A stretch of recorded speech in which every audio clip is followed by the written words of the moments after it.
दक्षिण विधानसभा उपचुनाव को लेकर आज अंतिम दिन प्रचार में भाजपा ने अपनी पूरी ताकत झोंक दी है। बता दें कि विष्णुदेव साय सहित तमाम मंत्री और नेता आज प्रचार में लगे हुए हैं। भारतीय जनता पार्टी के तमाम मंत्रियों और नेताओं के भी बयान सामने आए हैं। इसी कड़ी में स्वास्थ्य मंत्री श्याम बिहारी जायसवाल ने आज अंतिम दिन प्रचार को लेकर पत्रकार वार्ता ली, जिसमें उन्होंने सरकार के 1 साल पूर्ण होने पर अपनी उपलब्धियां बताई। मंत्री श्याम बिहारी जायसवाल ने कहा कि सरकार ने इन 11 महीनों में जनहित कार्य किया, जिसे जनवरी से जनवरी तक पहुंचाया जा रहा है। बता दें कि दक्षिण विधानसभा उपचुनाव को लेकर कांग्रेस और भाजपा ने अपनी पूरी ताकत झोंक दी है। 13 तारीख को वोटिंग होना है और 18 तारीख को इसके नतीजे भी आने हैं।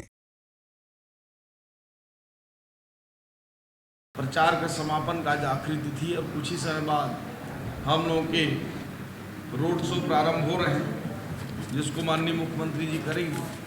आज मैं इस अवसर पर ज़्यादा विस्तार में नहीं जाते हुए कहना चाहूँगा कि हमारी जो सरकार के 1 साल भी अभी पूरे नहीं हुए हैं, इन सब कम समयों में जितना हमने किया, सरकार की उपलब्धि को जन जन तक पहुंचाने का काम हमारे माननीय 7 मंत्रियों ने, माननीय दोनों उप मुख्यमंत्री, माननीय मुख्यमंत्री जी और 18 हमारे विधायक साथी इस प्रचार प्रसार में लगातार जनता के बीच जाकर सरकार की उपलब्धियों को बताने के साथ साथ हमारे प्रत्याशी के पक्ष में प्रचार प्रसार करने का काम किए। साथ ही सभी प्रदेश के हमारे पदाधिकारी और रायपुर संभाग के और विशेष रूप से रायपुर दक्षिण के कार्यकर्ताओं ने पूरी ताकत के साथ इस चुनाव अभियान में भाग लिया।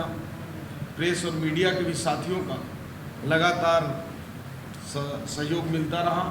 आप सब लोगों ने जो ग्राउंड जीरो में है उसकी घटनाओं को किसी न किसी रूप में प्रचार अभियान को भी दिखाने का काम किया है।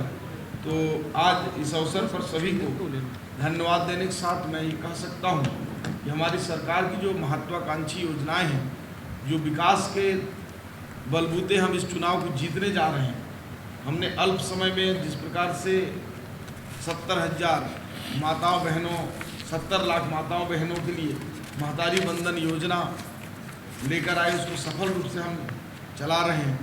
किसानों के 3100 रुपये कुंटल का एक दाना का हमने धान का दाम दिया, जिसमें 13,320 करोड़ रुपए की एक बड़ी राशि किसानों के खाते में गया। उसी प्रकार से 2 साल का पिछला बोनस हमने समय सीमा और डेट और तारीख बताकर कि 25 दिसंबर को देंगे और हमने दिया। इस प्रकार से प्रदेश में पूरे खुशहाली का वातावरण आज है। 18 लाख परिवार को जो मकान देने का हमारे वादा था, जो गरीबों का सपना था कि मकान बने, उसमें 18 लाख की स्वीकृति भी प्राप्त हो गई। घर घर तक जो नल जल पानी पहुंचने की माननीय प्रधानमंत्री जी का सपना है, उसको हम पूरा करने वाले हैं। हजारों श्रद्धालु प्रति महीना रामलला के दर्शन करने जा रहे हैं। उस योजना को भी हम लोगों ने चलाया है और आम जनता तक बताने का काम किया। इस प्रकार से हमारी सरकार हर मोर्चे पर, चाहे वो विकास का मुद्दा हो या नक्सलवाद का मुद्दा हो, हर मोर्चे पर हम सफल हो रहे हैं।